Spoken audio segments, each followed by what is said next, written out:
All right, we're live. Hi. Hi. Hi, everybody. Hi, everybody. Welcome.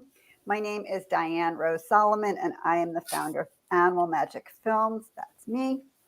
Thank you for joining us for, I think this is our 26th interview. I have to go back and double check, but I think we're up to 26 in the Science and Magic of the Human Animal Bond interview series. We will be exploring many of the ways that animals help people and people help animals, because in my mind, it's a both and conversation where we all benefit from this bond. I know I have benefited immensely from my relationship with my pets and from a surprise therapy dog visit when I was hospitalized years ago. I also experienced great joy watching other people heal from their interactions with animals, and I'm captivated by non companion animals like wild animals, farm animals, and more. But now we get to hear from you, people who are making our relationships with our pets, our communities, and with our natural environment just a little bit better. And today's guest, I'm so excited to speak with. She's the founder of Saving Gracie, and her name is Lisa Hilas. Hi, Lisa. How are you? Hi, Diane. I'm doing great. Thanks for having me. I'm so glad you're here. And I think you have a little pupper who wants to say hello too. I do. This is little Gracie. People always ask why Gracie, and she wants to say hello. Here she Hi. is. She's like a She's little bear. she's a little bit focused on the treats I have here, but this is my Gracie. She's a miniature Australian Shepherd. She's 8 years old. Oh my goodness, That's she's a so good sweet. girl. So let me tell you about Lisa. I'm going to tell you more about Lisa than Gracie because I don't have much on the bio for Gracie. And then I want to hear about Saving Gracie. Thank you. So Lisa was happily in corporate America for years. She actually had a really cool job. And then after a medical retirement from this corporate world due to a rare retinal condition, she realized that the best way out of the darkness into the light was in service to others. Saving Gracie was founded in 2016 by Lisa, whose loss of her childhood pet was profound. It left her not just brokenhearted, but feeling unmoored through a challenging childhood. Okay, that's a lot. So, it sounds like from your bio, clearly you were inspired to start Saving Gracie, right? But Yes. what was that aha moment when you said, this is what I'm going to do, this is how I'm going to do it, and then like it just propelled you to get started? Well, first I want to say thank you for having me, Diane. Oh, my pleasure. I love the work you're doing, and Oh, you're absolutely right. There was an aha moment. I was having a little happy hour adult time with a friend of mine who's a local veterinarian. And I really didn't know much about the life of a veterinarian. And I said, what's the hardest part about being a veterinarian?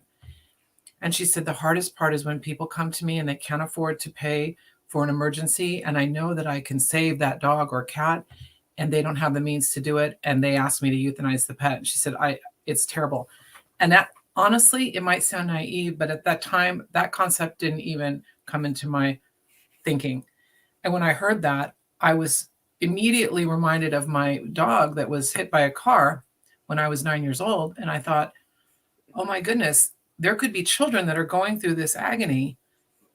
Mine was unavoidable, but there could be children that are going through this agony over the lack of finances. And I said, right then and there, I can't allow this to happen to anyone else if I can help it.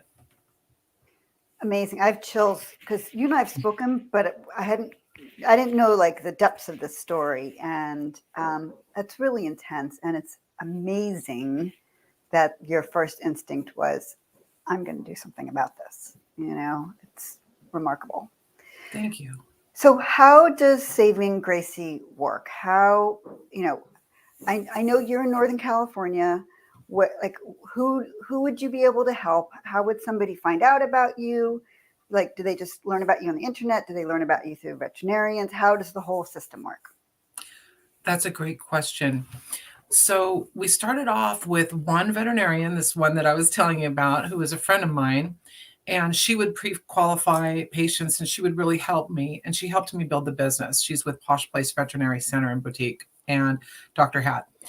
And that grew into a network of veterinary partners. And what I've learned through this work is that veterinarians, the industry, have the highest rate of suicide of any industry because of what they go through. And then I felt very compelled to not only support the family or the individual or the senior or the war veteran afford medical treatment for a pet, I realized, wow, these veterinarians are also dealing with their own traumas of having to deal with these situations, because they're dealing with the hearts of the human beings and the pets. So anyway, I'm making a long story long. So we pitched this to veterinarians in 6 counties, and we said, look, let us be your solution to economic euthanasia. Let us be a buffer for you, so that if you're faced with this situation, you and your staff have a resource. So the idea is that the veterinarian can use this as a buffer. So people find out about us directly through our WAG partnership, which is called Working Angels for Gracie. Mm-hmm.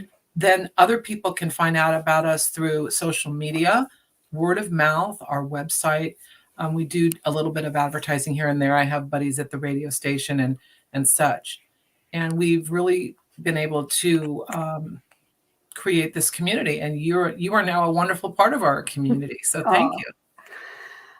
Wow. The next question I was going to ask, you kind of just answered, but it's, I think it's worth repeating the question to really emphasize. The question is, how does your work help people and animals? So it sounds like you're obviously not just helping to save the life of the animal, and you're not just trying to, well, not just trying, but you're succeeding in, helping a pet parent not have to ever make that choice.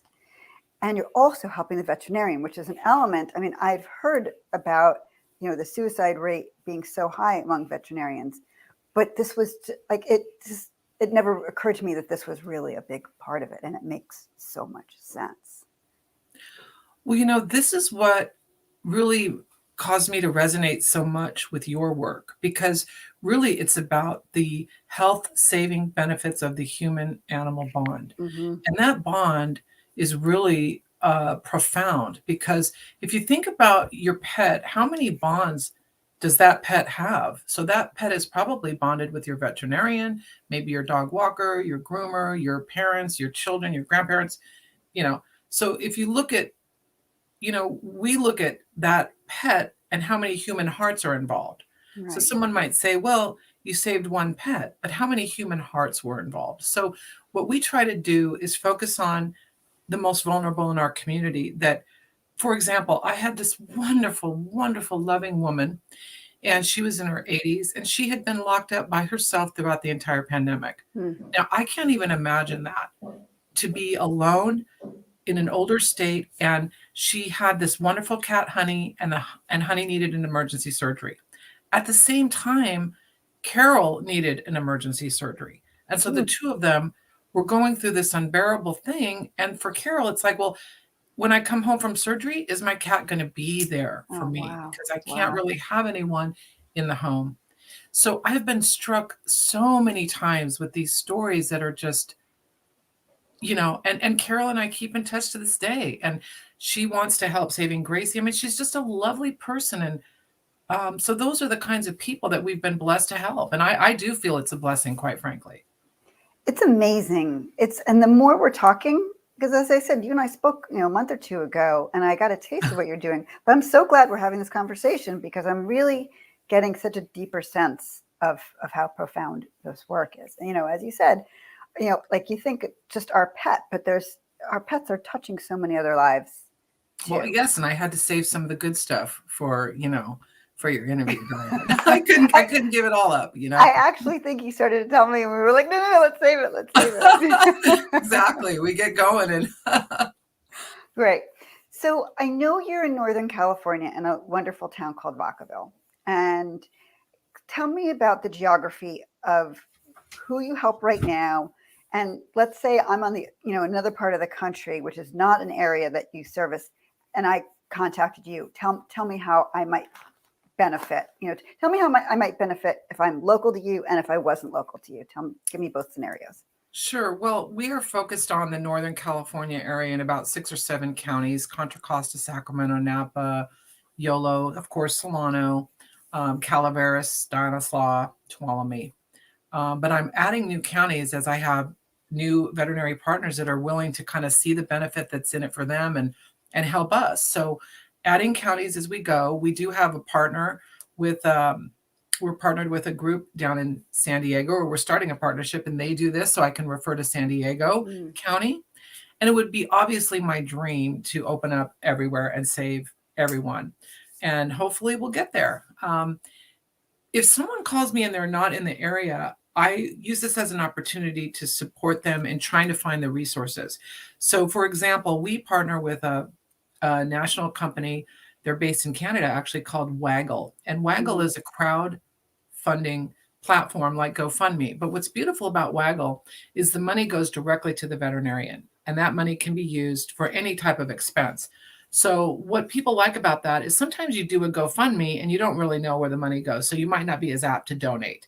But this goes directly to the veterinarian. And then they have celebrities and partners, especially for military families, that will match the donations, or they'll just completely fund the case up to $2,000. So I'll have these conversations with people all over the country, and I'll try to connect them with a resource or with other ways in which to work on this. And I do have a list of resources that we're working on getting up on our website. Brilliant, brilliant, brilliant, brilliant. I love it. And I love that you're expanding. And I love that you have partners. And I love that you offer resources. And I think it's amazing what you're doing. Thank you. What else do you want people to know about your work? Yeah, let's start there. What else do you want people to know? Well, I think it's important to know the impact that we talked about earlier of just one pet. I mean, just one pet can have a huge impact on a whole, system of people that are connected. So it's that human-animal bond. And so, that's what we want to focus on this Giving Tuesday, which is November 30th. And I know there's so many campaigns out there, but we're just saying, you can help, even if it's $5 or $10. We're just trying to save just one pet. So everything that we do goes right back to the organization. I think it's helpful to know that I have a group of all volunteers. There's no paid staff. We have the most lean. I just had my bookkeeper take a look. We're running very lean numbers, my bookkeeper who donates her time. And so we're a very lean organization. We're very heart oriented, but we're very professional. Like you said earlier, I was in the corporate world. I ran corporate companies, and this is my skill set. So I think it's really been important for me to put something together that has integrity, that can deliver, and that has that feeling of being a well-run machine. And so I'm very proud of my team. They're wonderful. Shout out to all the board members who might be watching today. And just know that this really comes from the heart, what we're doing. We like to say that we're healing human hearts and the pets who love them. Oh, that's great. That's great. It's a little backwards. I love it. It's like you think you're offering veterinary care, but it's really so all-encompassing. And it's just like what I said in the very beginning. It's a both-and conversation. It is because there are proven scientific health benefits to owning a pet, as you know, Diane, through all of your work that you've done with your recent, filming that you just did. I mean, there's proven scientific research that it helps people with anxiety, heart problems, PTSD, insomnia. I mean, you name it. And we all know that joy that we feel. And when you feel joy, it releases the serotonin in the brain and makes you happy. Right. And we need a lot of happiness and love right now. This has been a tough couple of years for all of us collectively. For sure. For sure. Well, you've already shared a couple of stories. Do you have any more? I mean, you probably have a lot. Well, here's my favorite story. Okay. It was my wedding anniversary, and I got a call about a gentleman who needed help. There was a foxtail in the dog's nasal cavity, and we require that you pay for the diagnosis and the initial exam. And then once we determine that this is qualified, we pay. So he left to go get the money for the exam, and he came back to the veterinary hospital, and he said, "Oh, I'm going to pay for everything." And they said, "Oh, I thought you didn't have the money." He said, "Oh, I hawked my wife and my wedding ring to pay for this." So I said, this was on my wedding anniversary. So I said to the vet, "I'm coming down there right now." And I was walking down there, right? Because I don't drive anymore. So I'm walking as fast as I can. And I get down there, and they said, he put $50 in well, I said, let me give you the money to get his rings back, you know? And he paid for everything. He put $50 in the tip jar, the donation jar. And he said, no, please give this to someone who needs it more than I do. And we Wow. want to help. And I'm telling you, every time I think of that story, I want to cry. Yeah. No, And he said he was going to be getting a check in a couple of days and he'd be able to go and buy the rings back from the pawn shop. And I just said, but he'll have to pay an upcharge on that. And they were very simple people. And they said, no, they just felt so blessed that we were there. And, oh my goodness. I to me, that's the essence of something much bigger than ourselves, whatever you want to call it. That is the presence of something much bigger than ourselves, in my opinion. And that goes back to what I said earlier. It's like the joy that I personally experienced and that you experienced witnessing something that's healing, whether it's, an animal or a person or somebody just being their best self, right? Yes. It's Yes. it's very healing, very joy Right. inducing. And that to me is the essence of a human being. And, I just feel so grateful that I get to experience that. Amazing. Yeah, Amazing. it really is, isn't it? Well, kudos to you for creating this and growing it. I mean, it's amazing. I'm really excited to see where this goes and how far reaching it gets Oh. and all that stuff. I think it's amazing.